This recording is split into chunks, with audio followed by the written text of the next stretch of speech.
Price the lord. ಕರ್ತನಲ್ಲಿ ನನ್ನ ಆತ್ಮೀಯ ಸ್ನೇಹಿತರೆ, ಇಂದು ನಾವೆಲ್ಲರೂ ಧ್ಯಾನಿಸುವಂಥ ದೇವರ ವಾಕ್ಯ ಸಂದೇಶ ಪ್ರೇರೆ ಮತ್ತಾಯ 6ನೇ ಅಧ್ಯಾಯದಲ್ಲಿ 24ನೇ ವಾಕ್ಯವನ್ನು ತೆಗೆದುಕೊಳ್ಳೋಣ. ಮತ್ತಾಯ 6:24. ಯಾವನು ಇಬ್ಬರು ಯಜಮಾನರಿಗೆ ಸೇವೆ ಮಾಡಲಾರನು, ಅವನು ಒಬ್ಬನನ್ನು ದ್ವೇಷಿಸಿ ಮತ್ತೊಬ್ಬನನ್ನು ಪ್ರೀತಿಸುವನು, ಇಲ್ಲವೇ ಒಬ್ಬನನ್ನು ಹೊಂದಿಕೊಂಡು ಮತ್ತೊಬ್ಬನನ್ನು ತಾತ್ಸಾರ ಮಾಡುವನು. ನೀವು ದೇವರನ್ನು ಧನವನ್ನು ಕೂಡ ಸೇವಿಸಲಾರಿರಿ. ಇದು ಕ್ರಿಸ್ತನೇ ಹೇಳ್ತಾ ಇರೋದು. ದೇವರು ಈ ದಿನದಲ್ಲಿ ನಾವು ಎಲ್ಲೆಲ್ಲಿ ನೋಡ್ತಾ ಇದ್ದೇವೆ, ಎಲ್ಲ ಕಡೆಗಳಲ್ಲಿ ಹಣಕ್ಕಾಗಿ ಅನೇಕವಾದಂಥ ಕಾರ್ಯಗಳು ನಡೀತಾ ಇದೆ. ಆದರೆ ದೇವರು ಹೇಳ್ತಾ ಇದ್ದಾರೆ, ನೀವು ಧನವನ್ನು ದೇವರನ್ನು ಒಟ್ಟಿಗೆ ಸೇವಿಸೋಕ್ಕಾಗಲ್ಲ. ಇವೆರಡೂ ಕೂಡ ಬೇಕು, ಅವಶ್ಯಕತೆ ಇದೆ, ಹಣದ ಅವಶ್ಯಕತೆ ಇದೆ. ಆದರೆ ಅದು ಏನಾಗ್ತಾ ಇದೆ, ನಾವು ನೋಡ್ತಾ ಇದ್ದೇವೆ, ಎರಡು ಒಟ್ಟಿಗೆ ತಗೋತಾ ಇದ್ದೇವೆ. ಈ ಕಡೆ ನಮಗೆ ದೇವರು ಬೇಕು, ಈ ಕಡೆ ಹಣನೂ ಬೇಕು. ಹಣಕ್ಕೋಸ್ಕರ ಅನೇಕವಾದ ಸುಳ್ಳನ್ನು, ಕಪಟವನ್ನು, ವಂಚನೆಯನ್ನು ಮಾಡ್ತಾ ಇದ್ದೇವೆ. ಆದರೆ ದೇವರು ಹೇಳ್ತಾರೆ, ದೇವರ ಹಿಂದೆ, ನನ್ನ ಹಿಂದೆ ಬನ್ನಿರಿ, ನಾನು ನಿನಗೆ ಧನದ ಬಾಧ್ಯತೆಯನ್ನು ಒದಗಿಸ್ತೇನೆ ಅಂತ. ಕರ್ತನು ನಮಗೆ ಬೇಕಾದನ್ನು ಕೊಡುವ ಆತನು. ಆತ ಇಲ್ಲದನ್ನು ಇರುವಂತೆ ಮಾಡೋ ದೇವರು. ಅಬ್ರಹಾಮನು ದೇವರ ಹಿಂದೆ ಬಂದ. ಆದಾಗ ಅಬ್ರಹಾಮನಿಗೆ ಕರೆದಾಗ ಕರ್ತನು ಹೇಳಿದ, ನಿನ್ನ ಸ್ವದೇಶ, ಸ್ವಂತ ಮನೆ, ಅದೆಲ್ಲ ಬಂದು ಬಳಗ ಪ್ರತಿಯೊಂದು ಆ ಒಂದು ಎಲ್ಲವನ್ನ ಬಿಟ್ಟು, ಆಸ್ತಿಯನ್ನು ಬಿಟ್ಟು ನನ್ನ ಹಿಂದೆ ಬಾ. ದೇವರು ನನಗೇನು ಕೊಡೋಕ್ಕಾಗಲ್ಲ, ನೀನು ಆಸ್ತಿ ತಗೊಂಡು ಸ್ವಲ್ಪ ಎಲ್ಲ ತಗೊಂಬಾ ಅಂತ ಹೇಳಲಿಲ್ಲ. ಅಬ್ರಹಾಮ್, ಎಲ್ಲವನ್ನ ಬಿಟ್ಟು ನನ್ನ ಹಿಂದೆ ಬಾ, ನನ್ನ ಮೇಲೆ ನಂಬಿಕೆ ಇದ್ದರೆ ನಾನು ನಿನಗೆ ಅತ್ಯಧಿಕವಾದ ಬಹುಮಾನ ಕೊಡ್ತೇನೆ, ನಾನು ನಿನ್ನನ್ನು ಆಶೀರ್ವದಿಸಿ ಆಶೀರ್ವಾದ ನಿಧಿಯಾಗಿ ಮಾಡ್ತೇನೆ ಅಂದರು. ಹಾಗೆ ಅಬ್ರಹಾಮನು ನಂಬಿದನು, ಕರ್ತನ ನಂಬಿದನು, ಆತನ ಹಿಂದೆ ಹಿಂಬಾಲಿಸಿದನು. ಅಬ್ರಹಾಮನಿಗೆ ದೇವರು ಏನೂ ಕೊಡದೆ ಹೋದ್ರಾ? ಸಂತಾನ ಇಲ್ಲದೆ ಬಂದ, ಸಂತಾನ ಹೊಂದಿದವನಾಗಿಬಹುದ? ಆಸ್ತಿ ಪಾಸ್ತಿಗಳನ್ನು ಬಿಟ್ಟು ಬಂದಿದ್ದ, ಎಲ್ಲವನ್ನ ಅವನಿಗೆ ಅನೇಕ ಬಾರಿ ಅನೇಕವಾದ ಪಟ್ಟಲ್ಲಿ ಕೊಟ್ಟರು. ದೇವರು ಎಲ್ಲವನ್ನ ಒದಗಿಸಿ ಕೊಟ್ಟರು. ಒಂದು ಸಮೃದ್ಧಿ ಜೀವಿತ ಕೊಟ್ಟಿದ್ರು ಅಬ್ರಹಾಮನಿಗೆ. ಹುದುವಾಗಿ ಎಲ್ಲವೂ ಕೂಡ ಆತನಿಗೆ ಸಿಕ್ತು. ನನ್ನ ಸ್ನೇಹಿತರೆ, ಇವತ್ತು ದೇವರನ್ನು ನೀನು ನಂಬುವುದಾದರೆ, ದೇವರ ಹಿಂದೆ ಬರುವುದಾದರೆ, ಕರ್ತನೇ ನೀನೇ ನನ್ನ ಆಧಾರ, ನೀನು ನನ್ನ ಆಶ್ರಯ, ನೀನು ನನಗೆ ಕೊಡುವಾತನು, ನೀನು ಎಲ್ಲವನ್ನ ಬಲ್ಲೆ ಸ್ವಾಮಿ, ನಾನು ನಿನ್ನನ್ನೇ ನಿರೀಕ್ಷಿಸಿದ್ದೇನೆ ಅಂತ ನೀನು ಹೋಗುವಾಗ ಕರ್ತನು ಪ್ರತಿಯೊಂದು ಕಾರ್ಯದ ನಿನ್ನ ಮೇಲಕ್ಕೆತ್ತುತ್ತಾರೆ. ದೇವರನ್ನು ನಂಬು. ಇವತ್ತು ನಿಮ್ಮ ಹೃದಯದಲ್ಲಿ ಎರಡಕ್ಕೆ ಜಾಗ ಕೊಟ್ಟಿದ್ದೀರೋ, ಒಂದು ಹಣ, ಇನ್ನೊಂದು ದೇವರು. ಎರಡೂ ಬೇಕು. ಅನೇಕರು ದುಡಿಮೆ ಹಿಂದೆ ಹೋಗಿ ಹೋಗಿ ಪ್ರಾರ್ಥನೆ ಜೀವಿತ ಕಳ್ಕೋತೀರಿ. ಹಣ ಬೇಕು, ಅವಶ್ಯಕತೆ ಇದೆ. ಆದರೆ ದೇವರು ಹೇಳಿದರು ಮತ್ತಾಯ 6ನೇ ಅಧ್ಯಾಯ 33ನೇ ವಾಕ್ಯದಲ್ಲಿ, ನೀವು ಮೊದಲು ದೇವರ ರಾಜ್ಯ ನೀತಿಗೆ ತವಕ ಪಡಿರಿ, ಇವುಗಳು ಕೂಡ ಅವೆಲ್ಲ ನಿಮಗೆ ಸಿಗುತ್ತೆ. ಆ ವಾಕ್ಯ ಭೂಮಿ ಆಕಾಶಗಳು ಅಳೆದು ಹೋಗ್ಬೋದು, ಆದರೆ ನನ್ನ ಮಾತಲ್ಲಿ ಒಂದು ಸೊನ್ನೆ, ಒಂದು ಗುಡುಸಾದರೂ ಅದು ನೆರವೇರದ ಹೊರತು ಅಳಿದು ಹೋಗೋದಿಲ್ಲ ಅಂದರು ಕರ್ತನು. ನನ್ನ ಸ್ನೇಹಿತರೆ, ಆ ಒಂದು ವಾಕ್ಯಕ್ಕೆ ತಕ್ಕಂತೆ ನೀವು ಆ ವಾಕ್ಯವನ್ನು ಹಿಡಿದು ಪ್ರಾರ್ಥನೆ ಮಾಡಿ ನೋಡಿ. ದೇವರೇ, ನಾನು ನಿನ್ನ ರಾಜ್ಯ ನೀತಿಗೆ ತವಕ ಪಡ್ತೇನೆ, ನನಗೆ ಬೇಕಾದೆಲ್ಲ ನಿನಗೆ ಗೊತ್ತಿದೆ ಸ್ವಾಮಿ, ಅದನ್ನು ಒದಗಿಸಿಕೊಡು. ಪ್ರೇರೆ, ದೇವರ ರಾಜ್ಯ ನೀತಿಗಾಗಿ ನೀವು ಹೆಚ್ಚಾಗಿ ಎಷ್ಟು ತವಕ ಪಡ್ತೀರೋ ಕರ್ತನದೆಲ್ಲವನ್ನು ಒದಗಿಸಿಕೊಡ್ತಾರೆ. ಕರ್ತನ ಹೇಳ್ತಾರೆ, ನನ್ನ ಸೇವೆ ಮಾಡೋ ನಾನು ಕೂಲಿ ಕೊಡ್ತೇನೆ, ನನ್ನ ಸೇವೆ ಮಾಡೋ ನೀವು ಬಹುಮಾನ ಕೊಡೋ ದೇವರು ನಾನು. ಅನೇಕರು ಹಣ ಕೊಟ್ಟರೆ ಮಾತ್ರ ಸೇವೆ ಮಾಡ್ತಾರೆ. ಹಣ ಕೊಡಲಿಲ್ಲ ಅಂದರೆ ಸೇವೆನೇ ಇಲ್ಲ. ಮಿನಿಸ್ಟ್ರಿಲಿ ಎಲ್ಲಿಂದ ಬರುತ್ತೆ ನೋಡ್ತಾ ಇರ್ತಾರೆ, ಯಾವ ಮಿನಿಸ್ಟ್ರಿ ಸಪೋರ್ಟ್ ಮಾಡುತ್ತೋ ಆಗ ಸೇವೆ ಮಾಡ್ತೀವಿ. ನನ್ನನ್ನು ನನ್ನ ತಾಯಿಯನ್ನು ದೇವ್ರು ಕರೆದ್ರು 2002ನೇ ಇಸ್ವಿಯಲ್ಲಿ. ನಾನು ಆ ದಿನ ಮಾಡ್ತಾಯಿದ್ದೆ ಅಂತ ನನ್ನ ಉತ್ತಮವಾದ ಒಂದು ಎಜುಕೇಷನಲ್ಲಿದ್ದೆ. ನಾನೊಂದು ದೊಡ್ಡದಾದ ಹುದ್ದೆಯಲ್ಲಿ ಹೋಗ್ಬೋದಿತ್ತು. ನನ್ನ ದೇವರಿಗೆ ನನ್ನ ತಾಯಿ ನನ್ನ ನೆತ್ತಿ ಒಪ್ಪಿಸಿಕೊಟ್ರು. ನನಗೆ ಗೊತ್ತಿಲ್ಲ ನನ್ನ ದೇವರು ನನಗೆ ಕರೆದಿದ್ದಾರೆ ಅಂತ. ನಾನು ಪವರ್ ಮಿನಿಸ್ಟ್ರಿಗೆ ಸೇರಿ DGS ದಿನಕರ್ ಅವ್ರ ಕುಟುಂಬ ಜೊತೆಗೆ 7 ದಿನ ಮಾತ್ರ ಅವರ ಸಂಗಡ ಇದ್ದೆ. ಆ ಪ್ರಾರ್ಥನೆ ಮಾಡ್ತಾ ಮಾಡ್ತಾ ಮಾಡ್ತಾ ಇದ್ದಂತೆ ಕರ್ತನ ಒಂದೊಂದು ವಾಕ್ಯ ನನ್ನ ಹೃದಯಕ್ಕೆ ನಾಡ್ತು. ಆ ದಿನ ದೇವರ ಅಭಿಷೇಕ ನನ್ನ ಮೇಲೆ ಇಳಿತು. ಆ ಅಭಿಷೇಕವನ್ನು ಹೊಂದಿದ ಮೇಲೆ ಸಂಪೂರ್ಣ ನಾನು ಬದಲಾದೆ. ನಾನು ಲೋಕದ ರೀತಿಯಲ್ಲಿ ಹೋಗ್ತಾ ಇದ್ದೆ. ನಾನೊಂದು ಫಿಲ್ಮ್ ಕೂಡ ಮಾಡಿ ಹಣವನ್ನು ಸಂಪಾದನೆ ಮಾಡಿದೋಳು. ಅನೇಕ ಫಿಲ್ಮ್ ಆಫರ್ ಇತ್ತು ನನಗೆ. ಇನ್ನೊಂದು ಕಡೆ ನಾನು ಓದ್ತಾ ಇದ್ದಾಗ ಅನೇಕ ಜಾಬ್ ಬರಬೇಕು, ಒಟ್ಟು ದೊಡ್ಡದಾದ ಒಂದು ಹುದ್ದೆಯಲ್ಲಿ ಹೋಗೋಣ ಎಂಬುದಾಗಿ ಕೂಡ ಹೈಯರ್ ಎಜುಕೇಷನ್ಗೆ ಹೋಗ್ತಾ ಇದ್ದೆ. ಅಂಥ ಸರಿಯಾದ ಸಮಯಕ್ಕೆ ಯೇಸು ಸ್ವಾಮಿ ನನ್ನನ್ನು ಕರೆದರು. ನೀನು ನನ್ನ ಹಿಂದೆ ಬರೋದಾದರೆ ನಾನು ನಿನ್ನನ್ನು ಅಧಿಕವಾಗಿ ಆಶೀರ್ವದಿಸ್ತೇನೆ. ನನ್ನ ತಾಯಿ ನನ್ನನ್ನು ದೇವರ ಕೈಲಿ ಒಪ್ಪಿಸಿದರು. ನನ್ನನ್ನು ಪ್ರೀತಿಯಿಂದ ಪವರ್ ಮಿನಿಸ್ಟ್ರಿಗೆ ಕಳಿಸಿದರು. ಆ ಸೇವಕರೊಟ್ಟಿಗೆ ಸೇರಿ ನಾ ಪ್ರಾರ್ಥಿಸ್ತಾ ಇದ್ದಾಗ ನಾನು ಹೃದಯ ಬಿಚ್ಚಿ ದೇವ್ರ ಹತ್ರ ಮಾತಾಡಿದೆ. ಸ್ವಾಮಿ, ನಾನು ಏನಕ್ಕೆ ಬಂದೆ ನಿನಗೆ ಗೊತ್ತಿದೆ. ನಾನು ಬಹಳಷ್ಟು ಹಣ ದುಡಿಮೆಗಾಗಿ ಹೋದವಳು. ನಾನು ಅದು ಬೇಕು ಇದು ಬೇಕು, ನಾನು ಲೋಕದಲ್ಲಿ ದೊಡ್ಡ ಹೆಸರು ಗಳಿಸ್ಬೇಕಂತ ಹೋಗ್ತಾ ಇದ್ದೇನೆ. ಆದರೆ ನೀನು ನಿನ್ನ ಅಭಿಷೇಕ ನನಗೆ ಕೊಟ್ಟಿದ್ದೀರಿ. ನಾನು ಮುಂದೆ ಏನು ಮಾಡಲೋ ಗೊತ್ತಿಲ್ಲ. ಆದಾಗ ಸೇವಕರಾದ DJ ಅಸ್ತನಕರ ಮೂಲಕ ಒಂದು ಪ್ರವಾದನೆ ಆಯಿತು ನನಗೆ. ನೀನು ಈ ಒಂದು ಪವರ್ ಮಿನಿಸ್ಟ್ರಿಂದ ಹೋಗಿ ಏನು ಕೆಲಸ ಮಾಡ್ತೀಯಾ ಅಂತ ನನಗೆ ಅವರು ಕ್ವಶನ್ ಕೇಳಿದರು. ಆಗ ನನ್ನಲ್ಲಿ ಏನು ಉತ್ತರ ಇರಲಿಲ್ಲ. ನಾನು ಬರೀ ಕಣ್ಣೀರಿಟ್ಟೆ.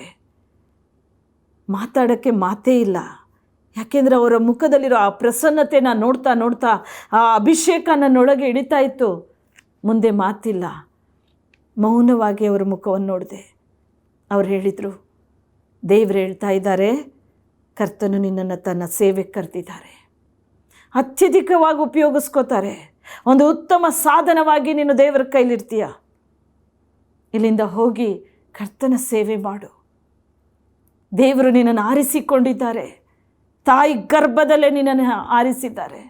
ನಿನ್ನನ್ನು ಹೆಸರು ಹಿಡಿದು ಕರೀತಾ ಇದ್ದಾರೆ ಅಂದರು. ನನಗಿನ್ನೂ ತುಂಬ ದುಃಖ ಆಯಿತು. ಇನ್ನೂ ಭಾಳಷ್ಟು ಅತ್ತೆ. ಯಾಕೆಂದರೆ ನನಗೇನು ಗೊತ್ತಿರಲಿಲ್ಲ. ಯೇಸು ಸ್ವಾಮಿ ಯಾರು, ಹೇಗೆ ದೇವರು ಹೇಗೆ ಇರ್ತಾರೆ, ಯಾವ ರೀತಿ ಅಭಿಷೇಕ ಬರುತ್ತೆ ಏನೂ ಗೊತ್ತಿಲ್ಲದ ಆ ಪರಿಸ್ಥಿತಿಲಿ ನಾನು ಆ ದಿನ ಅಲ್ಲಿ ಇದ್ದಂಥವಳು. ಆದರೆ ದೇವರು ಯಾರು ಅಂತ ನನ್ನನ್ನು ಪ್ರತ್ಯೇಕ ಮಾಡಿ ಕರ್ತನೆಲ್ಲವನ್ನು ತಿಳಿಯಪಡಿಸಿದರು. ನಿಜವಾದ ದೇವರು ಆತನನ್ನೇ ನಾನು ನಂಬಬೇಕು, ಆತನನ್ನೇ ಆರಾಧಿಸಬೇಕು. ನನ್ನ ಜೀವಿತ ಎತ್ತಿ ದೇವರಿಗೆ ಸಮರ್ಪಣೆ ಮಾಡಿದೆ. ದೇವರಿಗೆ ಒಪ್ಪಿಸಿಕೊಂಡೆ. ನನಗೆ ಅನೇಕ ಫಿಲಮ್ಗಳು ಆಫರ್ ಬರ್ತಾಯಿತ್ತು. ಇನ್ನೊಂದು ಕಡೆ ನನಗೆ ದೊಡ್ಡದಾದ ಹುದ್ದೆಗೆ ಕೆಲಸಕ್ಕಾಗಿ ಅರ್ಜಿಗಳನ್ನು ಹಾಕ್ತಾಯಿದ್ದೆ. ಯಾವುದರ ಒಂದು ಕೆಲಸ ಬಂದರೆ ಒಂದು 30,000, ತಿಂಗಳ 10,000, ಒಂದು 40,000 ಬೇಕಾದಂಗೆ ಆಯಿತು. ನಾನು ಇಷ್ಟು ದುಡಿಯೋಣ. ತುಂಬ ಕೆಲಸಗಳಿಗೆ ಅರ್ಜಿ ಅಪ್ಲೈ ಮಾಡಿದೆ. ಕೆಲಸಗಳು ತಾನಾಗೆ ನನ್ನನ್ನು ಆ ದಿನಗಳಲ್ಲಿ ಭಾಳಷ್ಟು ಕರೆಗಳು ಬಂತು. ಈ ಕಡೆ ಹಣ ಬರ್ತಾಯಿದೆ, ಈ ಕಡೆ ನನ್ನ ಹೆಸರು ಪ್ರಖ್ಯಾತಿ ಮಾಡ್ತೇನೆ ಅಂತ ಫಿಲ್ಮ್ಗೆ ಆಫರ್ ಬರ್ತಾಯಿದೆ. ಆದರೆ ನನ್ನ ಜೀವಿತ ಎತ್ತಿ ದೇವರಿಗೆ ಒಪ್ಪಿಸ್ದೆ. ದೇವರೇ, ಬಡತನ ಇರಲಿ, ಸಂಕಷ್ಟ ಇರಲಿ, ಅನ್ನಪಾನಗಳಿಲ್ಲದಂಥ ಪರಿಸ್ಥಿತಿ ಬರಲಿ, ನಾನು ನನ್ನ ತಾಯಿ ನಿನ್ನನ್ನೇ ಸೇವಿಸ್ತೇವಪ್ಪ ಅಂತ ನಮ್ಮ ಜೀವಿತ ದೇವರಿಗೆ ಒಪ್ಪಿಸ್ತು. 2002ನೇ ಇಸ್ವಿಯಿಂದ 2025 ಈಗ 22 ವರ್ಷಗಳಿಂದ ಕರ್ತನ ಸೇವೆ ಮಾಡ್ತಾ ಇದ್ದೇನೆ. ದೇವರಿಗಾಗ ಅನೇಕ ನೋವುಗಳು ಬಂತು, ವೇದನೆ ಬಂತು, ಅನೇಕ ಚಿಂತೆಗಳು, ಭಾರಗಳು. ಆದರೆ ನನ್ನ ದೇವರು ಅದೆಲ್ಲವನ್ನು ಹೊತ್ತು ತೀರಿಸಿ ನನ್ನನ್ನು, ನನ್ನ ತಾಯಿಯನ್ನು, ನಮ್ಮನ್ನು ಕುಟುಂಬವಾಗಿ ಕರ್ತನು ಎಲ್ಲರನ್ನು ಉನ್ನತ ಸ್ಥಾನ, ಮಾನ, ಗೌರವ ಕೊಟ್ಟು ದೇವರು ಹುದುವಾಗಿ ಎಲ್ಲವನ್ನು ಕೊಡ್ತಾ ಬಂದರು. ನಾನು ದೇವರ ಸೇವೆ ಮಾಡಿದೆ, ದೇವರು ನನ್ನನ್ನು ಸಾಕ್ತಾ ಇದ್ದಾರೆ. ನನ್ನ ದೇವರ ಸೇವೆ ಮಾಡಿದೆ, ಅನೇಕವಾದಂಥ ಆಶೀರ್ವಾದ. ನನ್ನ ದೇವರ ಸೇವೆ ಮಾಡ್ತಾ ನನ್ನ ಹೆಸರು ಪ್ರಖ್ಯಾತಿಗೆ ತಂದರು. ನಾನು ದೇವರ ಸೇವೆ ಮಾಡ್ತಾ ದೇವರೇ ಬೇಕು ನನಗೆ ಅಂತ ಕರ್ತನ ಶುಭವಾರ್ತೆ ಅನೇಕ ಕಡೆ ಪಾಂಪ್ಲೆಟ್ಸ್ ಮಾಡಿ ಗುಣಪಡಿಸುವ ಯೇಸು ಎಲ್ಲೆಲ್ಲೂ ಕರಪತ್ರಿಕೆಯನ್ನು ಹಂಚುತ್ತಾ ಹೋದು. ಎಲ್ಲಿ ನೋಡಿದ್ರು ಯೇಸು ಪ್ರಾರ್ಥನಾ ಮಂದಿರ ಕರಪತ್ರಿಕೆಯಲ್ಲಿ ಗುಣಪಡಿಸುವ ಯೇಸು, ಗುಣಪಡಿಸುವ, ಎಲ್ಲೆಲ್ಲಿ ಸಿಗ್ತಾರೋ ಜನಸಂಖ್ಯೆ ಎಲ್ಲ ಕಡೆ ಕೊಡ್ತಾ ಹೋದೆ. ನನ್ನ ದೇವರು ನನ್ನನ್ನು ಅಭಿವೃದ್ಧಿಗೆ ತಂದರು. ಈ ದಿನ ನಾವು ಆಸೆ ಪಟ್ಟಿರಲಿಲ್ಲ, ನಾನೇನು ಕೇಳಿದ್ದಿಲ್ಲ, ಅಂಥದ್ದನ್ನು ದೇವರು ನಮಗೆ ಕೊಟ್ಟು ಆಶೀರ್ವದಿಸ್ತಾ ಇದ್ದಾರೆ.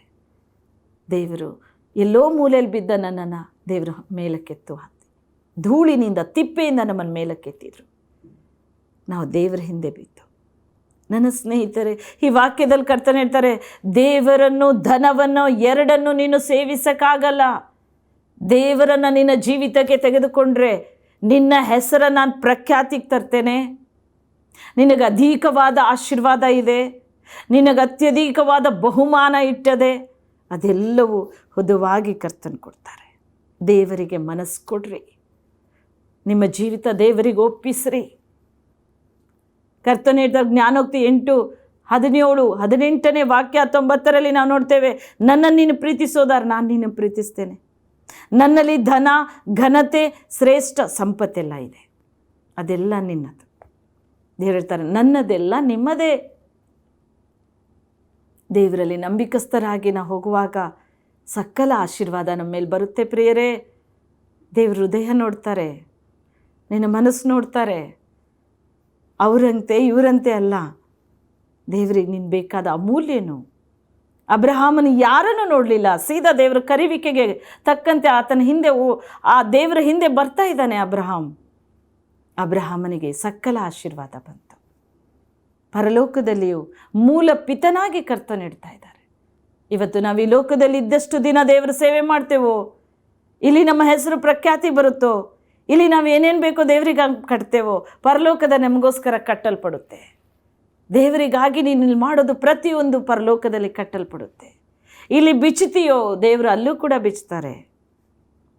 ಅಬ್ರಹಾಮ್ ದೇವರ ಹೆಸರನ್ನು ಪ್ರಖ್ಯಾತಿ ತಂದ, ಅಬ್ರಹಾಮ್ ದೇವರ ಮೇಲೆ ನಂಬಿಕೆ ಇಟ್ಕೊಂಡು ಹೋದ. ಪರಲೋಕದಲ್ಲಿ ಆತನಿಗೆ ಮೂಲ ಪಿತನಾಗಿ ಪರಲೋಕಕ್ಕೆ ಕರ್ತನು ಆತನನ್ನು ಸೇರಿಸಿಕೊಂಡ್ರು. ಇವತ್ತು ಈ ಭೂಮಿಯಲ್ಲಿ ನಾವೆಷ್ಟು ದಿನ ಇರ್ಬೋದು, ಎಷ್ಟು ವರ್ಷಗಳಿರ್ಬೋದು. ನಿಮ್ಮನೆ ಕುರಿತು ಕರ್ತನ ಈ ವಾಕ್ಯದಿಂದ ಮಾತಾಡ್ತಾ ಇದ್ದಾರೆ.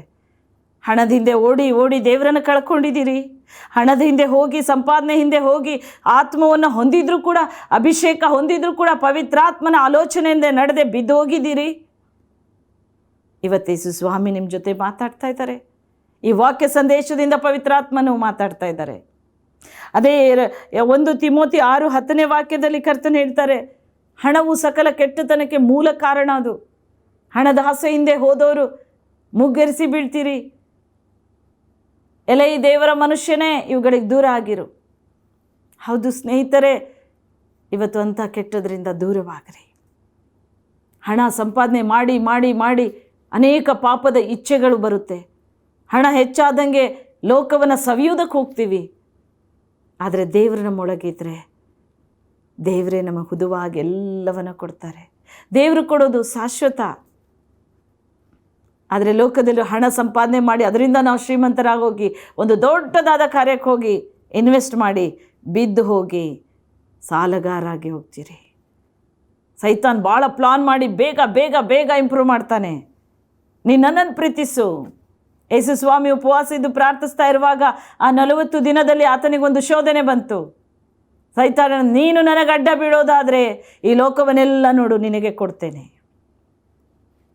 ಆಗ ಯೇಸು ಸ್ವಾಮಿ ಏನು ಹೇಳಿದರು? ಅವನಿಗೆ ಶರಣಾಗಲಿಲ್ಲ ಕರ್ತನು. ಎಲೈ ಸೈತಾನೆಲ್ಲದ ಬಿಟ್ಟು ತೊಲಗಿ ಹೋಗು, ನಿನ್ನ ದೇವರಾಗಿರುವ ಕರ್ತನಿಗೆ ಅಡ್ಡ ಬಿದ್ದು ಆತನೊಬ್ಬನನ್ನೇ ಆರಾಧಿಸಬೇಕೆಂದು ಬರದದೆ ಎಂದು. ಇವತ್ತು ನನ್ನ ಸ್ನೇಹಿತರೆ, ಈ ಲೋಕ ಎಲ್ಲ ನಿಮಗೆ ಸವಿಯಕ್ಕೆ ಕೊಡ್ತೀನಿ, ನನ್ನ ಹಿಂದೆ ಬರ್ರಿ ಅಂದರೆ ನಾವು ಹಣದಿಂದ ಓಡ್ತಾ ಇರ್ತೀವಿ. ಓಡ್ತಾ ಇದ್ದೀರಾ, ಮುಗ್ಗರಿಸಿ ಬೀಳ್ತೀರಿ ಒಂದಿನ. ಆದರೆ ದೇವರು ಹೇಳ್ತಾ ಇದ್ದಾರೆ, ನನ್ನ ಹಿಂದೆ ಬಾ, ನಾನಿಗೆ ಸಮೃದ್ಧಿ ಜೀವನ ಕೊಡ್ತೇನೆ, ಸಮಾಧಾನದ ಜೀವಿತ ಕೊಡ್ತೇನೆ, ಆರೋಗ್ಯದಾಯಕ ಜೀವಿತ ಕೊಡ್ತೇನೆ. ಎಂದೂ ಸಂತೋಷಪಟ್ಟರೆ ಅಂಥ ಸಂತೋಷ ಹೇಗಿರುತ್ತೆ? ನಾನು ಕೊಡೋ ಸಂತೋಷ, ಕರ್ತನ ಹೇಳಿದರು, ಶಾಶ್ವತವಾದ ಸಂತೋಷ, ಶಾಶ್ವತವಾದ ಪ್ರೇಮದಿಂದ ಪ್ರೀತಿಯಿಂದ ನಾನೇನು ಕರುಣಿಸ್ತೇನೆ. ಹಣ ದುಡ್ಡು ಕೊಟ್ಟು ನಾವು ಸಂತೋಷ ಪಡಿತಾ ಇದ್ದೇವೆ. ಆದರೆ ಹಣದಿಂದ ಬರೋ ಸಂತೋಷ ಸ್ವಲ್ಪ ದಿನ, ಸ್ವಲ್ಪ ಮಟ್ಟಿಗೆ. ಆದರೆ ದೇವರು ಕೊಡೋ ಸಂತೋಷ ಶಾಶ್ವತವಾಗಿರುತ್ತೆ. ನನ್ನ ಸ್ನೇಹಿತರೆ, ಇಂದು ತೀರ್ಮಾನ ಮಾಡಿ, ಇವತ್ತು ಒಪ್ಪಿಸಿಕೊಳ್ಳ್ರಿ. ದೇವರನ್ನೋ ಇಲ್ಲ ಧನವನ್ನೋ, ಯಾವುದನ್ನು ಸೇವಿಸ್ತೀರೈ? ನೀವು ದೇವರನ್ನು ಸೇವಿಸ್ತಾ ಇದ್ದೀರಿ ಅಂದರೆ ಕರ್ತ ನಿಮ್ಮನ್ನು ಈ ಲೋಕದಲ್ಲಿ ಸಮೃದ್ಧಿ ಜೀವಿತ ಕೊಡ್ತಾ ಇದ್ದಾರೆ ಮತ್ತು ನಿತ್ಯ ಜೀವದಲ್ಲಿ ನಮ್ಮನ್ನು ಸೇರಿಸ್ತಾರೆ. ಪರಲೋಕ, ಆ ಪರಿಶುದ್ಧ ಲೋಕದಲ್ಲಿ ನಾವು ಆತನೊಂದಿಗೆ ಸಂತೋಷವಾಗಿರ್ತೇವೆ. ಯೋಹಾನ 14:2 ವಾಕ್ಯದಿಂದ ನಾವು ನೋಡ್ತೇವೆ, ನಾನು ಹೋಗಿ ನಿಮಗೋಸ್ಕರ ಅಲ್ಲಿ ಗುಡಾರ ಸಿದ್ಧ ಮಾಡ್ತಾ ಇದ್ದೇನೆ. ಯಾರ್ಯಾರು ನನ್ನ ಜೊತೆ ಬರ್ತೀರಿ? ಸಿದ್ಧವಾಗ್ರಿ, ನಾನು ತಿರುಗಿ ಬಂದು ನಿಮ್ಮನ್ನು ಕರೆದುಕೊಂಡು ಹೋಗ್ತೀನಂತ ಏಸಪ್ಪ ದಾಹದಿಂದ ನಿನಗಾಗಿ ನನಗಾಗಿ ಪರಲೋಕದಲ್ಲಿ ಗುಡಾರವನ್ನು ಸಿದ್ಧ ಮಾಡ್ತಾ ಇದ್ದಾರೆ. ನಾವು ಒಂದಲ್ಲ ಒಂದಿನ ಆ ಶಾಶ್ವತ ಮನೆಗೆ ಸೇರಬೇಕು. ಈ ಭೂಲೋಕದಲ್ಲಿರುವಂಥ ಬಿದ್ದು ಹೋಗೋ ಮನೆ ನಾವು ಬಿಟ್ಟು ಹೋಗಬೇಕು ಪ್ರಿಯರೇ. ಹಿಂದೆ ತೀರ್ಮಾನ ಮಾಡಿ, ನನಗೆ ದೇವರು ಬೇಕು, ನೀನು ಬೇಕು ಕರ್ತನೆ, ನಿನಗಾಗಿ ನಾನು ಜೀವಿಸ್ತೇನೆ ದೇವರೇ, ನಿನಗಾಗಿ ನಾನು ಸ್ವಾಮಿ, ನಿನ್ನ ಸೇವೆಗೆ ನನ್ನನ್ನು ಕರೆದಿದ್ದೀರಾ, ನಾನು ತಪ್ಪು ಮಾಡಿ ದೂರವಾದೆ, ಕ್ಷಮಿಸು ನನ್ನ, ನಿನ್ನ ಸೇವೆ ಮಾಡ್ತೇನೆ, ಅಂಗಲಾಚಿಬೇಡಿ. ನಾನು ಕಣ್ಣೀರಿಟ್ಟು ದೇವರಿಗೆ ಒಪ್ಪಿಸ್ಕೊಂಡೆ. ಈ ಲೋಕದ ಜೀವಿತ, ಈ ಲೋಕದ ಆಡಂಬರ ಎಲ್ಲವೂ ಮರೆಯಾಗಿ ಹೋಗುವಂಥದ್ದು ದೇವರೇ. ನನಗೆ ನೀನು ಬೇಕು ಸ್ವಾಮಿ, ನೀನು ಬೇಕು ಕರ್ತನೆ ಅಂತ ನಾನು ನನ್ನ ತಾಯಿ ಆತನ ಹಿಂದೆ ಹಿಂದೆ ಹಿಂದೆ ಹೋದು. ಇವತ್ತಿನವರೆಗೂ ಏಸಪ್ಪ ನಮ್ಮನ್ನು ಬಹಳವಾಗಿ ಪ್ರೀತಿಸ್ತಾ ಇದ್ದಾರೆ. ಏಸಪ್ಪ ನಾವು ಬೇಡಿದಕ್ಕಿಂತ ಹೆಚ್ಚಾದನ ಕೊಟ್ಟಿದ್ದ ದೇವರು ಮೃದುವಾಗಿ ಕೊಟ್ಟಿದ್ದಾರೆ. ಯಾವಾಗಲೂ ಸಮಾಧಾನ, ಯಾವಾಗಲೂ ಶಾಂತಿ, ಏನೇನು ಅವಶ್ಯಕತೆ ಇದೆಯೋ ತಕ್ಕ ಸಮಯದಲ್ಲಿ ನನ್ನ ದೇವರು ನನಗೆ ಪೂರ್ಣ ಮಾಡ್ತಾರೆ. ನನ್ನ ದೇವರು ಪ್ರೀತಿಯಿಂದ ಆಲಯ ಕಟ್ಟೋ ಕೆಲಸ ಕೊಟ್ಟರು. ಅಂದು ಸೊಲೊಮೋನನಿಗೆ ಕೊಟ್ಟ ಕೆಲಸ ಅದು. ಅಲ್ಪಳಾದ ನನಗೆ ಪ್ರಿಯರೇ, ದೇವರು ನಮ್ಮನ್ನು ತುಂಬ ಪ್ರೀತಿಸ್ತಾರೆ. ದೇವರಿಗಾಗಿ ಏನಾದರೂ ಮಾಡಿರಿ, ದೇವರ ರಾಜ್ಯ ನೀತಿಗೆ ತವಕ ಪಡ್ರಿ. ಅಂತ್ಯ ದಿನ ಸಮೀಪವಾಗ್ತಾ ಇದೆಯೋ ದೇವರೇ, ನಿನ್ನನ್ನೇ ನಾನು ನಂಬಿ ನಿನ್ನನ್ನೇ ಹಿಂಬಾಲಿಸ್ತೇನೆ. ನನಗೆ ಗೊತ್ತು ದೇವರೇ, ಈ ಲೋಕದಲ್ಲಿ ನನ್ನ ಹೆಸರು ನೀನು ಪ್ರಖ್ಯಾತಿಗೆ ತರ್ತೀಯ. ನನಗೆ ಬೇಕಾದ ಎಲ್ಲವನ್ನು ಒದಗಿಸೋ ದೇವರು ನೀನು. ನನ್ನ ಜೀವಿತ ನಿನಗೆ ಒಪ್ಪಿಸ್ತೇನೆ ಅಂತ ಪ್ರಾರ್ಥನೆ ಜೀವಿತ ತಿರುಗಿಕೊಳ್ರಿ. ಉಪದ್ರವ ಬರ್ಬೋದು, ಕಷ್ಟಗಳು ಬರ್ಬೋದು, ದುಃಖಗಳು ಬರ್ಬೋದು. ನಮಗೆ ಅನೇಕ ವೇದನೆ ಬಂದಿದೆ, ಕಷ್ಟಗಳು ಬಂದಿದೆ. ಆದರೆ ಪರಿಶುದ್ಧಾತ್ಮ ದೇವರು ಎಲ್ಲವನ್ನು ಶಮನಪಡಿಸ್ತಾರೆ. ಆತ ಎದ್ದು ನಿಲ್ತಾರೆ ರೋಷದಿಂದ. ದೇವರು ಹೇಳ್ತಾರೆ, ನಿನ್ನನ್ನು ತಾಕೋನು ನನ್ನ ಕಣ್ಣು ಗುಡ್ಡಲ್ಲಿ ಬೆರಳನ್ನಿಟ್ಟಂತೆ ಅಂತ ದೇವರು ರೋಷದಿಂದ ಹೇಳ್ತಾರೆ. ನೀನು ಹೇಳ್ಬೋದು, ನನಗೆ ಯಾರೂ ಇಲ್ಲ, ನಾನು ಹೇಗಪ್ಪ ಮಾಡಲಿ? ನಿನ್ನ ಪಕ್ಷದಲ್ಲಿ ದೇವರಿದ್ದಾರೆ. ನಿಮ್ಮ ಕುಟುಂಬಕ್ಕಾಗಿ ಹೋರಾಡು, ಜಯವನ್ನು ತಂದುಕೊಡೋದು ಕರ್ತನಿದ್ದಾರೆ. ಎಷ್ಟು ಶತ್ರುಗಳಿದ್ರು ಶತ್ರುಗಳನ್ನೆಲ್ಲ ಶಮನಪಡಿಸ್ತಾರೆ. ಯೆಹೋಶುವನಿಗೆ ದೇವರು ಹೇಳಿ, ಯೆಹೋಶುವನೇ, ನಿನ್ನ ಜೀವಮಾನ ಎಲ್ಲ ಒಬ್ಬನು ನಿನ್ನ ಮುಂದೆ ನಿಲ್ಲೋದಿಲ್ಲ. ನಾನು ಮೋಶೆ ಸಂಗಡ ಇದ್ದಾಗೆ ನಾನು ನಿನ್ನ ಜೊತೆ ಇರ್ತೇನೆ. ಇಂದು ನನ್ನ ಸ್ನೇಹಿತರೇ, ದೇವರು ನಮ್ಮ ಜೊತೆ ಇದ್ದಾರೆ. ಮತ್ತಾಯ 28:20 ವಾಕ್ಯ ದೇವರು ಹೇಳಿದರು, ಯುಗ ಸಮಾಪ್ತಿ ಎಲ್ಲ ದಿವಸ ನಾನು ನಿಮ್ಮ ಜೊತೆಯಲ್ಲೇ ಇರ್ತೇನೆ. ದೇವರು ಜೀವಿಸ್ತಾ ಇದ್ದಾರೆ. ಯೋಹಾನ ಪತ್ರಿಕೆ 11ನೇ ಅಧ್ಯಾಯ 25ರಲ್ಲಿ ದೇವರು ಹೇಳಿದರು, ನಾನು ಪುನರುತ್ಥಾನ, ನಾನು ಜೀವ, ನನ್ನ ನಂಬೋನು ಸತ್ತರೂ ಬದುಕ್ತಾನೆ. ನಾನು ಪುನರುತ್ಥಾನವಾಗಿ ಬಂದಿದ್ದೇನೆ. ನಾನು ಜೀವಂತವಾಗಿರೋ ದೇವರು, ನಾನು ಜೀವಿಸ್ತಾ ಇದ್ದೇನೆ. ಈ ಬಿಲೀವ್ ದ ಗಾಡ್, ಈ ಬಿಲೀವ್ ಆಲ್ಸೋ ಇನ್ ಮೀ. ಯೋಹಾನ 14 ವಾಕ್ಯದಲ್ಲಿ. ನಿನ್ನ ಹೃದಯ ಕಳವಳಗೊಳ್ಳದೇ ಇರಲಿ ಇವತ್ತು. ಈ ಸಹೋದರಿಯ ಮೂಲಕ ಕರ್ತನ ಈ ವಾಕ್ಯದಿಂದ ಮಾತಾಡ್ತಾನೆ, ಏನಪ್ಪ ಮಾಡಲಿ, ಹೀಗೆ ಮಾಡಲೋ ಹಾಗೆ ಮಾಡಲೋ? ಇಲ್ಲ, ದೇವರು ನಿನ್ನ ಕೊಟ್ಟಂಥ ಕೆಲಸ ಕಾರ್ಯವನ್ನು ಮುಂದುವರಿಸ್ಕೊಂಡು ಪ್ರಾರ್ಥನೆ ಜೀವಿತದಲ್ಲಿ ಬಲವಾಗಿರು. ದಾನಿಯೇಲ ಅವನ ಉತ್ತಮ ಹುದ್ದೆಯಲ್ಲಿದ್ದರೂ ಕೂಡ ಪ್ರಾರ್ಥನೆ ಬಿಡಲಿಲ್ಲ. ದಿನಕ್ಕೆ 3 ಆವರ್ತಿ ಪ್ರಾರ್ಥಿಸಿ ದೇವರನ್ನು ಅಂಟಿಕೊಂಡ. ಯೋಸೇಫ್ ದೇವರನ್ನು ಬಹಳವಾಗಿ ಪ್ರೀತಿಸಿ ಪಾಪವನ್ನು ತೆಗೆದು ಬಿಸಾಕಿ ಆತನು ಸೆರೆಮನೆಯಲ್ಲಿದ್ದರೂ ಪರವಾಗಿಲ್ಲ, ನನ್ನ ದೇವರು ನನಗೆ ಬೇಕು ಅಂತ ಅಂಟಿಕೊಂಡ. ಯೋಸೇಫ್ ಗವರ್ನರ್ ಆದ. ಅದೇ ದಾವೀದ ಕುರಿ ಕಾಯ್ತಾ ಇದ್ದ. ಅದೇ ದಾವೀದ ಕರ್ತನನ್ನು ಮಹಿಮೆ ಪಡಿಸ್ತೇನೆ, ನನ್ನ ದೇವರು ನನಗೆ ಬೇಕು, ಏನೇ ಕಷ್ಟ ಬರಲಿ ಅಂತ ಆತನು ನುಗ್ಗಿ ಕರ್ತನಿಗೋಸ್ಕರವೇ ಜೀವಿಸ್ತಾ. ಅದೇ ದಾವೀದ ರಾಜನಾದ. ಸೊಲೊಮೋನ ದೇವರ ಆಲಯ ಕಟ್ಟದ. ದೇವರ ಕೈಯಿಂದ ಮೇಲಕ್ಕೆ ಎತ್ತಲ್ಪಟ್ಟು ಉನ್ನತ ಸ್ಥಾನದಲ್ಲಿದ್ದ. ಅವನಂಥ ದೊಡ್ಡ ರಿಚಸ್, ಅಷ್ಟು ದೊಡ್ಡದಾದಂಥ ಆ ಐಶ್ವರ್ಯವಂತ ರಾಜ ಮತ್ತೊಬ್ಬ ಇರಲಿಲ್ಲ. ಅಷ್ಟು ಐಶ್ವರ್ಯವಂತನಾದ. ಅವರೆಲ್ಲ ದೇವರನ್ನು ಆರಿಸ್ಕೊಂಡವರು, ದೇವರ ಹಿಂದೆ ಹೋದವರು. ಯೋಬ, ಎಂಥ ಕಷ್ಟ ಬರಲಿ, ಎಂಥ ನೋವು ಬರಲಿ, ನನ್ನ ದೇವರು ನನ್ನನ್ನು ಆಶೀರ್ವದಿಸ್ತಾರೆ ಅಂತ ಯೋಬ ದೇವರ ಹಿಂದೆ ಹೋದ. ಎಲ್ಲ ಕಳ್ಕೊಂಡ್ರು. ಕರ್ತನನ್ನೇ ನನಗೆ ನೀನೇ ಬೇಕು ಸ್ವಾಮಿ ಅಂದ. ಯೋಬನ ಸ್ಥಿತಿಗತಿ ಬದಲು ಮಾಡಿ ಆರೋಗ್ಯವಂತ ಶರೀರ ಕೊಟ್ಟು ದೇವರು ಯೋಬನನ್ನು 2 ಪಟ್ಟಿನಿಂದ ಆಶೀರ್ವದಿಸಿ ಅಧಿಕ ಶ್ರೀಮಂತನಾಗಿ ಮಾಡಿದ. ಇವತ್ತು ನಿನ್ನನ್ನು ನನ್ನನ್ನು ಅದೇ ಥರ ಆಶೀರ್ವಾದ ಮಾಡ. ಕರ್ತನಿ ವಾಕ್ಯ ಸಂದೇಶದಿಂದ ಮಾತಾಡ್ತಾ ಇದ್ದಾರೆ. ನೀವು ಯಾವ ಸ್ಥಿತಿಗತಿಲಿದ್ದರೂ ಸರಿ, ಕರ್ತನನ್ನು ಅಂಟಿಕೊಳ್ಳ್ರಿ. ದೇವರು ಬೇಕು. ಯಾವ ಕೆಲಸ ಮಾಡ್ತಾಯಿದ್ರು ದೇವರ ಜೊತೆಯಾಗಿ ಮಾಡಿರಿ. ಏನೇ ಕೆಲಸ ಕಾರ್ಯದ ದೇವರಿಗನ್ನ ಮುಂದಾಗಿ ಕಳಿಸ್ರಿ.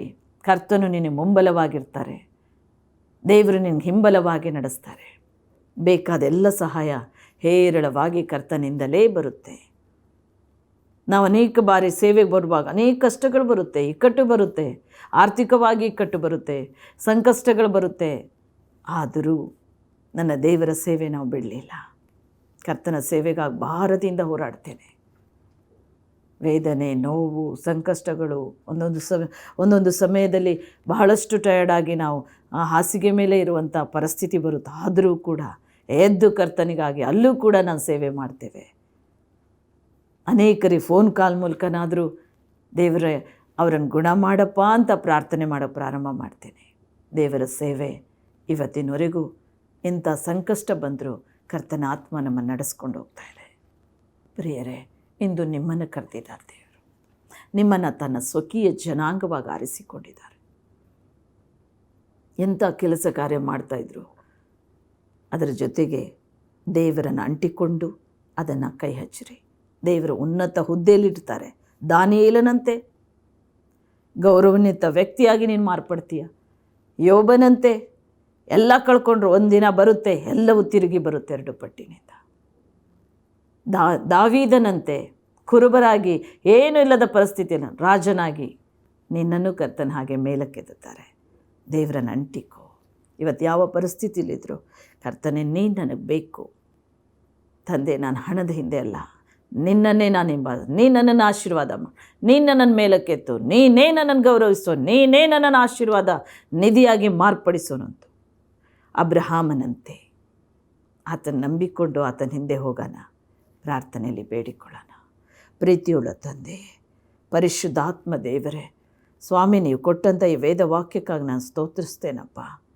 ಇಂದು ಒಂದೊಂದು ಮನಸ್ಸುಗಳಲ್ಲಿ ಮಾತನಾಡು ತಂದೆ. ಸೈತಾನ ತೋರಿಸಿದಂಥ ಲೋಕವನ್ನು ಅವರು ಸವಿಯದೆ, ಲೋಕದ ಹಿಂದೆ ಓಡದೆ ನಿನ್ನನ್ನು ಹಿಂಬಾಲಿಸುವಂತೆ ಅವರನ್ನು ಮಾರ್ಪಡಿಸಪ್ಪ. ನಿನ್ನನ್ನೇ ಹಿಂಬಾಲಿಸುವಂತೆ ಅಬ್ರಹಾಮನಂತೆ ನಂಬಿಕಸ್ಥರಾಗಿ, ದಾನಿಯೇಲನಂತೆ ದಿನಕ್ಕೆ 3 ಪ್ರಾರ್ಥನೆ ಮಾಡುತ್ತಾ ನಂಬಿಕಸ್ಥ ಮಗನಾಗಿರುವಂತೆ ಅತಿ ಪ್ರಿಯನಾಗಿ ನಿನಗಿದ್ದ ಪ್ರಕಾರ ಅವರು ಹಾಗೇ ಮಾರ್ಪಡಲಿ.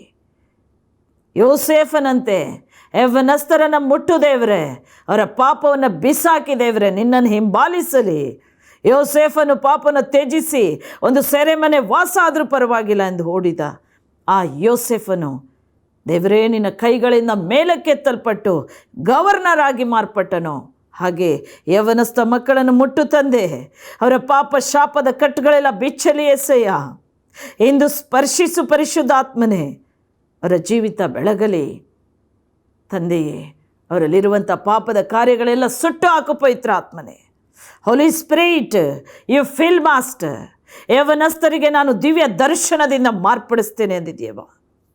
ನಿನ್ನ ದಿವ್ಯ ದರ್ಶನದಿಂದ ಅವನು ಮಾರ್ಪಡಿಸು. ಲೋಕದಿಂದ ಓಡಿ ಆಸೆಗೆ ಬಿದ್ದು ದೇವರೇ, ಪಾಪಕ್ಕೆ ಬಿದ್ದು ಪಾಪಕ್ಕೆ ಗುಲಾಮರಾಗದೆ ನಿನ್ನಂದೇ ಹಿಂಬಾಲಿಸಲಿ ತಂದೆ. ಅವರನ್ನು ಮುಟ್ಟು ಅಪ್ಪ. ದಾವೀದನಂತೆ ಏನೂ ಇಲ್ಲ ಪರಿಸ್ಥಿತಿಯಲ್ಲಿರ್ಬೋದು, ಆದರೆ ನಿನ್ನನ್ನು ಆರಾಧಿಸ್ತಾ ಇದ್ದಾರೋ ತಂದೆ. ನಿನ್ನನ್ನು ಎಲ್ಲೆಲ್ಲೂ ಘನಪಡಿಸಿ ನಿನ್ನ ಹಾಡುಗಳಿಂದ ನಿನ್ನನ್ನು ಕೊಂಡಾಡ್ತಾ ಇರುವಂಥ ದಾಸರಿದ್ದಾರಪ್ಪ. ಅನೇಕ ದಾಸಿಯರಿದ್ದಾರೆ ಸ್ವಾಮಿ. ದಾವೀದನಂತೆ ಅವರನ್ನು ಮೇಲಕ್ಕೆತ್ತು ಸ್ವಾಮಿ, ಮೇಲಕ್ಕೆತ್ತು ರಾಜ. ನಿನಗೋಸ್ಕರ ಹಾಡಿ ಸ್ತುತಿಸಿ ಕೊಂಡಾಡ್ತಾ ಇದ್ದಾರಪ್ಪ. ಅವರನ್ನು ಉನ್ನತ ಸ್ಥಾನ, ಮಾನ, ಗೌರವ ಹುಡುಕಿಕೊಂಡು ಬರಲಿ. ಆಶೀರ್ವದಿ. Bless Lord. ಪರಿಶುದ್ಧ ಆತ್ಮದೇವರೇ, ಯಾರ್ಯಾರು ಸ್ವಾಮಿ ದೀನರಾಗಿ ತಿಪ್ಪೆಯಲ್ಲಿ ಧೂಳಿನಲ್ಲಿ ಬಿದ್ದಿದ್ದಾರೋ ಬಡವರಿಗಾಗಿ ನಾನು ಪ್ರಾರ್ಥಿಸ್ತೇನೆ. ಅಯ್ಯ, ಅವರನ್ನು ಆ ಒಂದು ಸ್ಥಿತಿಗತಿಯಿಂದ ಮೇಲಕ್ಕೆತ್ತು ನಿನ್ನನ್ನು ಆಯ್ದುಕೊಳ್ಳಲಿ, ಅವರು ನಿನ್ನನ್ನು ಆತುಕೊಳ್ಳಲಿ. ಅವರು ಈ ದಿನದಿಂದ ಅವರನ್ನು ಉನ್ನತ ಸ್ಥಾನ, ಮಾನ, ಗೌರವ ಹುಡುಕಿಕೊಂಡು ಬರಲಿ. ಆಶೀರ್ವದಿಸು ಅಯ್ಯ. Bless lord. ತಂದೆ, ಅಬ್ರಹಾಮನಂತೆ ನಿನ್ನನ್ನು ಅಂಟಿಕೊಳ್ಳಲಿ ರಾಜ. ನಂಬಿಕಸ್ಥರಾಗಲಿ. ಏನೇನು ಬೇಡಿಕೊಳ್ಳುತ್ತಿದ್ದಾರೋ ತಂದೆ, ಅವರೆಲ್ಲ ಬೇಡಿಕೆ ನೆರವೇರಿಸು ಏಸಯ್ಯ. ಆಶೀರ್ವದಿಸು ತಂದೆ, ಆಶೀರ್ವದಿಸು ಅಯ್ಯ. ಪರಿಶುದ್ಧ ಆತ್ಮದೇವರೇ, ಅವರ ಕಣ್ಣೀರನ್ನು ಒರೆಸಪ್ಪ. ಹಿಂದೆ ಅವರ ಸ್ಥಿತಿಗತಿಗಳು ಬದಲಾಗಲಿ ಅಪ್ಪ, ಅವರ ವೇದನೆ ಹೋಗಲಿ ಏಸಪ್ಪ. ಯೋಬನಂತೆ ಕೊರಗಾಟದಿಂದ ಅವರು ಕೂಗ್ತಾ ಇದ್ದಾರೆ, ಶೋಧನೆಯ ಮಧ್ಯದಲ್ಲಿದ್ದಾರೆ ಸ್ವಾಮಿ. ಆದರೂ ಅವರ ನಂಬಿಕೆ ಹೆಚ್ಚಿದೆ ತಂದೆ, ನಿನ್ನ ಮೇಲೆ ಅವರು ನಂಬಿಕೆ ಇಟ್ಟಿದ್ದಾರಪ್ಪ ತಂದೆ. ಅವರನ್ನು ಮೇಲಕ್ಕೆತ್ತು 2 ಪಟ್ಟಿನಿಂದ ಯೋಬನನ್ನು ಆಶೀರ್ವದಿಸಿದಂತೆ ಅವರನ್ನು ಆಶೀರ್ವದಿಸು, ಎತ್ತರ ಸ್ಥಾನದಲ್ಲಿಡು, ಗೌರವಿಸು ಅಪ್ಪ. ಎಲ್ಲ ಕಳೆದುಕೊಂಡಿದ್ದೆಲ್ಲವನ್ನ ಅಪ್ಪ ನೀನು ಹುದುವಾಗಿ ಸೇರಿಸಿಕೊಡು. Bless Jesus name. ಯೇಸುವಿನ ನಾಮದಲ್ಲಿ ಪರಿಶುದ್ಧಾತ್ಮ ದೇವರೇ ಎಲ್ಲರನ್ನು ಆಶೀರ್ವದಿಸು. ಯಾರ್ಯಾರು ನನ್ನೊಂದಿಗೆ ಸೇರಿ ಪ್ರಾರ್ಥಿಸ್ತಾ ಇದ್ದಾರೋ, ನಿನ್ನನ್ನೇ ಅವರು ಬಾಧ್ಯವಾಗಿ ಹೊಂದಿಕೊಂಡು ನಿನ್ನನ್ನೇ ಅಂಟಿಕೊಂಡು ಬರ್ತಾ ಇದ್ದಾರೋ, ಕರ್ತನೆ ಈಗಲೇ ಅವರ ಮೇಲೆ ಆಶೀರ್ವಾದ ಇಳಿಯಲಿ. ಅವರ ಸ್ಥಿತಿಗತಿಗಳು ಬದಲಾಗಲಿ ಅಪ್ಪ. ಅವರ ಸ್ಥಾನ ಗೌರವಗಳು ಹುಡುಕಿಕೊಂಡು ಬರಲಿ ಯೇಸುವಿನ ನಾಮದಲ್ಲಿ. ಅವರಿಗಾದ ಅವಮಾನಕ್ಕೆ ಪ್ರತಿಯಾಗಿ 2ರಷ್ಟು ಮಾನ ಗೌರವಗಳು ಬರಲಿ ಯೇಸುವಿನ ನಾಮದಲ್ಲಿ. ಈ ಬ್ಲೆಸ್ ಲಾರ್ಡ್ ಜೀಸಸ್ ನೇಮ್. ಯೇಸುವಿನ ನಾಮದಲ್ಲಿ ತಂದೆಯೇ, ನೀನು ಆಶೀರ್ವಾದ ಮಾಡಿದ್ದಕ್ಕಾಗಿ ಸ್ತೋತ್ರ. ಸಾಲ ಸಂಕಷ್ಟ ನೀಗಿಸ್ತಾ ಇದೆಯಾ, ವಂದನೆ ಕರ್ತನೆ. ನಿನ್ನನ್ನೇ ನಂಬಿದ್ದಾರಪ್ಪ ಅವರು. ಉನ್ನತ ಸ್ಥಾನ ಕೊಡು, ಗೌರವ ಕೊಡು ಅಪ್ಪ. ಒಂದು ಆತ್ಮ ನಶಿಸಿ ಹೋಗಲು ಬಿಡಬೇಡ, ನಿತ್ಯ ಜೀವಕ್ಕೆ ಸೇರೋ ಆತ್ಮವಾಗಿ ಮಾರ್ಪಡಿಸು. ಬ್ಲೆಸ್ ಲಾರ್ಡ್ ತಂದೆ. ಹಾಗೆ ಮಾಡಿದ್ದಕ್ಕಾಗಿ ಸ್ತೋತ್ರ. ಚಿಕ್ಕವರು ಮೊದಲುಗೊಂಡು ದೊಡ್ಡವರ ಪರ್ಯಂತ ಎಲ್ಲರ ಮೇಲೆ ಆಶೀರ್ವಾದ ಇಳಿಯಲಿ, ಅದ್ಭುತಗಳು ನಡೆಯಲಿ ತಂದೆ. ಆಶೀರ್ವದಿಸು ಯೇಸುವಿನ ನಾಮದಲ್ಲಿ ಬೇಡಿದ್ದೇವೆ ತಂದೆ. ಆಮೀನ್.